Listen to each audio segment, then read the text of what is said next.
ओम शांति। आज 11 अगस्त 2023। आज की साकार मुरली के महावाक्य है। बाबा कहते, मीठे बच्चे, अब भी तुम कोड़ी से हीरे जैसे बने हो। ईश्वर की गोद पाना ही हीरे जैसा बनना है। श्रीमत तुम्हें हीरे जैसा बना देती है। प्रश्न है, सत्युग में किसी को ताउसी तख्त और किसी को दास-दासी, किसी को प्रजापद मिलता है, उसका कारण क्या है? बाबा कहते हैं, एक ही सत्युग, एक ही बाप के बच्चे, लेकिन डिफरेंस क्यों? एक राजा बनता है, एक प्रजा, एक दास-दासी, ऐसा क्यों? बाबा कहते, सत्युग में ताउसी तख्त उन्हें मिलता है जो संगम पर ज्ञान सागर की पढ़ाई को अच्छी तरह पढ़ते हैं, धारण करते हैं, ज्ञान रत्नों का दान कर बहुतों को आप समान बनाते हैं, और जो गफलत करते, देह अभिमान में आकर हंगामे मचाते, उन्हें प्रजापद मिल जाता है। पढ़ाई पर ध्यान ना देने वाले दास दासी बन जाते हैं। ओम शांति। कोड़ी से हीरे जैसा बनने वाले सिकिलदे पुरुषार्थी बच्चे ये जानते हैं माया का तूफान लगता है। बच्चे कोड़ी से हीरे जैसा बनने का पुरुषार्थ करते हैं, परंतु श्रीमत पर ना चलने के कारण फिर से माया का तूफान लगने से ज्योत बुझ जाती है। इस पर भी गीत है। बच्चों को अब मालूम पड़ा है हम सो देवी देवता थे। ये आत्मा सुनती है बेहद के मोस्ट बिलव्ड बाप द्वारा। उसकी महिमा गाई जाती है। वो उच्च ते उच्च भगवान है। सारी सृष्टि में उसको याद करते हैं, क्योंकि इस दुनिया में बरोबर दुख ही दुख हैं। ऐसा मत समझो कि सब मनुष्य बेसमझ हैं। समझते हैं प्राचीन भारत बहुत उच्च था, सभी खंड अथवा धर्म थे नहीं, इसलिए भारत को प्राचीन कहते हैं। इतना समझते हैं, परंतु वो कैसे हुआ, कब हुआ, भारत हीरे जैसा कब फिर बनेगा, कैसे बनेगा, ये नहीं जानते हैं। अभी तुम बच्चे समूह बैठे हो, और जो परदेश अर्थात बाहर सेंटर पर रहते हैं वो भी सुनते हैं। हीरे जैसा बनाने वाला बेहद का बाप कहते हैं, ये तुम्हारा अंतिम ईश्वरीय जन्म है, जबकि भगवान बैठ हीरे जैसा बनाने के लिए तुमको पढ़ाते हैं। तो ऐसे बाप का कितना ना रिगार्ड रखना है। सत बाप, सत टीचर, सत गुरु का रिगार्ड रखा जाता है। बाप कहते हैं बच्चों को सुख देने वाला मैं हूँ। इस समय तुम बच्चों को सुख देने के लिए आकर मत देता हूँ। भगवान ने जो श्रीमत दी थी वो फिर मनुष्यों ने गीता में लिखा है, परंतु यथार्थ नहीं है। अभी तुमको उच्चते उच्च हीरे जैसा बनाते हैं। स्वर्ग में तो तुम आ सकते हो ना। यूं तो सारी दुनिया की आत्माएं बच्चे हैं बाप की। प्रजापिता ब्रह्मा है ना। इस समय शिव बाबा के पोत्रे कहलाते हो, फिर पर पोत्रे कर पोत्रे भी कहलाते हो। वृद्धि होती जाती है। वास्तव में सबका रचयिता मैं बाप हूँ। पूछते हैं ना, तुमको किसने पैदा किया? तो कहते अल्लाह ने, खुदा ने। इतना समझते हैं, परंतु कैसे पैदा करते हैं, कैसे इतना सब वृद्धि को पाते हैं, ये किसी को पता नहीं है। ये तुम जानते हो। सतयुग में बहुत थोड़ी रचना होती है, जरूर रचयिता भी होगा जो नई दुनिया रचते हैं। नई दुनिया में देवी देवता पद प्राप्त करते हैं तो जरूर पुरानी दुनिया का विनाश भी होता होगा। ये नहीं जानते, अथाह किताब शास्त्र लिखते हैं, समझते हैं।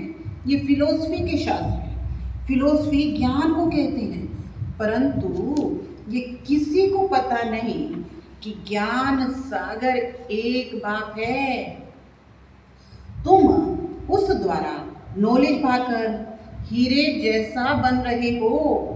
ईश्वर की गोद पाना हीरे जैसा बनना है।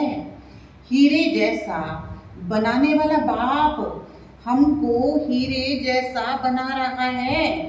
बलिहारी इनकी गाई जाती है। सतयुग में तो बलिहारी की बात ही नहीं है, वहां तो ये ख्याल भी नहीं होता। तुम जानते हो हम ना तो भी शूद्र हैं ना हम देवता हैं, अभी हम ब्राह्मण हैं। तुमको स्वदर्शन चक्रधारी कहा जाता है। यहाँ तुम स्वदर्शन चक्रधारी बन विष्णु कुल में जाकर राज्य करोगे।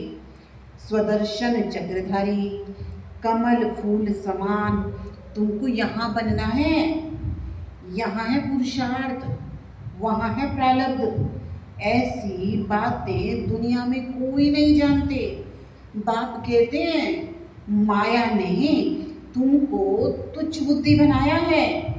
तुम हीरे जैसे देवी देवता थे, पहले तुमको पता नहीं था। दुनिया में अनेक मत हैं, कोई क्या कहते, कोई क्या कहते। कोई कहते हैं मनुष्य मरते हैं फिर नए पैदा होते हैं। कोई कहते हैं जैसा संकल्प करते हैं वैसे बन जाते हैं। अनेक प्रकार की मत वाले हैं, परंतु तुम हो क्या हो? तुम हो श्रीमत पर चलने वाले। श्रीमत से तुम्हारी भी श्रेष्ठ मत बनती है। तुम जानते हो, सब नहीं जानेंगे। भले कोई लखपति पदमपति है, परंतु इस ज्ञान में आना बड़ा मुश्किल है। कोटों में कोई ही आता है। साहूकारों के पास लफड़े बहुत हैं। ड्रामा में नूंद ही ऐसी है जो गरीब ही आकर ईश्वर की गोद लेते हैं। ये रथ तो उनका है ना, बाप दादा दोनों इकट्ठे हैं। ये तुम समझते हो निराकार भगवान को अपना शरीर है नहीं, तो जरूर उसको लोन लेना पड़े, तभी तो भगवानुवाच हो। श्री कृष्ण भगवानुवाच हो नहीं सकता, उसको तो झट सब जान लेते। वो है निराकार, इसलिए उनको कोई जानते नहीं है।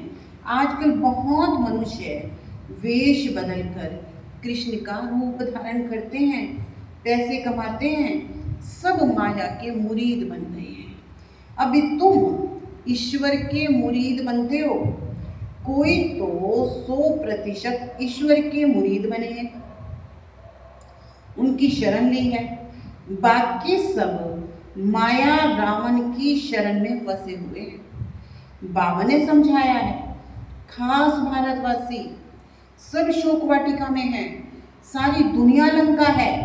उन्होंने तो शास्त्रों में हद की बातें लिख दी हैं। बेहद का बाप बेहद की बात सुनाते हैं। तुम जानते हो अभी हम ईश्वर की गोद में हैं, फिर हम नई दुनिया के मालिक देवी देवता बनेंगे। वहाँ माया नहीं होती। सूर्यवंशी चंद्रवंशी बड़े साहूकार होते हैं, फिर जब वैश्यवंशी बनते हैं तब हीरे जवाहरात के मंदिर बनाते हैं। पहले जो हीरे जवाहरात के मंदिर बनाते हैं वो ऐसे महलों में रहते हैं। इसलिए कहा जाता है भारत हीरे जैसा था। अभी कोड़ी मिसल है, ये पति दुनिया है। भारत सचखंड पावन था, भारत अभी पतित है। भारत को भी हम पावन नहीं कहेंगे, अभी हम पावन बन रहे हैं। वहाँ है संपूर्ण निर्विकारी दुनिया। कृष्ण की कितनी भारी महिमा है, उसको झूले में झुलाती है, परंतु उसकी बायोग्राफी तो नहीं जानते ही। तुम जानते हो अभी कलयुग है, भारत सतयुग था, 84 जन्म भारतवासी ले सकते हैं। तुम जब अच्छी रीति समझते हो तब मान लेते हो। इस ईश्वरीय गोद से भारत हीरे जैसा बनता है, यथा राजा रानी तथा प्रजा। प्रजा को भी हीरे जैसा कहेंगे। अभी तो राजा रानी प्रजा सब कोड़े मिसल हैं, अब हीरे जैसा बनाने बाप आया है तो पूरा पुरुषार्थ करना चाहिए। हीरे जैसा बनाने वाले बाप से पूरा योग लगाना चाहिए। तुम जानते हो हम शिव बाबा से वैकुंठ का मालिक बनते हैं। पढ़ाई पर सारा मदार है, पढ़ाई का ख्याल तो सबको करना चाहिए। घर में काम काज करते भी समझो हम गॉड फादर के स्टूडेंट हैं। हमारी पढ़ाई बिल्कुल सहज है, एक घड़ी भी आकर सुनना है। पॉइंट्स ऐसी अच्छी अच्छी निकलती हैं जो कोई समय अचानक किसी को तीर लग जाता है। इसलिए मुरली तो कैसे भी करके सुननी जरूर है। नहीं सुन सकते हो तो कैसे भी करके पढ़ाई पढ़नी है, अगर सुन नहीं सकते हो तो पढ़नी है, प्रबंध करना है। पहले तो एक हफ्ता अच्छी तरह समझना है, फिर नई नई पॉइंट समझने के लिए पढ़ना भी जरूर है। बाबा पढ़ाते रहते हैं, पॉइंट्स निकलती रहती हैं, बोर्ड पर भी लिख सकते हो। बहनों भाइयों आओ, तुम सबको इस सहज ज्ञान और सहज राजयोग से हीरे जैसा बनावे। तुम्हारे पास तो चित्र भी सब हैं, उन पर समझाना बहुत सहज है। जैसे छोटे बच्चे को खिलौना दिखाकर बताया जाता है, पढ़ाते हैं, ये हाथी है, ये ऐसे ऐसे करता है, ये ऊंट है। मनुष्य को परमात्मा का पता ही नहीं है, ना ही जानते हैं वो क्या करते हैं, उनके कर्तव्य को ना जाने, बाकी महत्व क्या रहा। तो चित्र पर समझाना है, ये परम पिता परमात्मा शिव है, ये हीरे जैसा बनाने वाला है। इनसे वर्षा मिलता है ब्रह्मा द्वारा। ब्रह्मा कुमार कुमारियों को शिव बाबा पढ़ाकर देवी देवता बनाते हैं। पढ़ाया है तभी तो हम भी समझा सकते हैं, आगे हम भी नहीं जानते थे। समझानी तो बड़ी सहज है। भारत हीरे जैसा था, अभी कोड़ी जैसा है, फिर कोड़ी पिछाड़ी धक्के क्यों खाते हो। ये सब धन माल मिट्टी में मिल जाना है। अब तुम सचखंड के लिए सच्ची कमाई करो। पूरी कमाई ना करने के कारण साधारण प्रजा में चले जाते हैं, प्रजा के भी नौकर बन जाते हैं, बाप का बनकर फिर बाप को फारकती दे देते हैं। तो बाबा समझाते हैं, बच्चे घर में भी मुरली मंगाकर पढ़ सकते हो, मुरली मिलती रहेगी, कहीं भी हो तुमको पढ़ना जरूर है। पढ़ो और पढ़ाओ। विलायत में रहते भी तुम सर्विस कर सकते हो। बाप का परिचय देना है, प्रभाव तो अंत में निकलना है। समझेंगे बरोबर प्राचीन भारत हेवन था, कितना धन यहाँ से लूट कर ले गए। सतयुग में चैतन्य में सारी सृष्टि के तुम मालिक बनते हो, यानी राज्य करते हो। फिर भक्ति मार्ग में जड़ चित्रों को एक कोठड़ी में बंद कर देते हो, यादगार बनाते हो। पूजा का सामान भी चाहिए ना। अब तुम सब कुछ जान गए हो, हम पूज्य थे, अब पुजारी बन गए। पूज्य से पुजारी बनने में हमको कितना समय लगता है। कैसे मंदिर बने, हमने ही तो मंदिर बनवाए, हमने अपने जिड़ चक्र बनाकर अपनी पूजा की। कितनी वंडरफुल बातें। बाप कहते, बच्चे अब तो गफलत मत करो। देही अभिमानी बनने से तुम हीरे जैसा बनोगे। देही अभिमान में मत आना। देही अभिमान में आकर बड़े बड़े हंगामे मचाते हैं, अपना सत्यानाश, औरों का भी सत्यानाश करते हैं।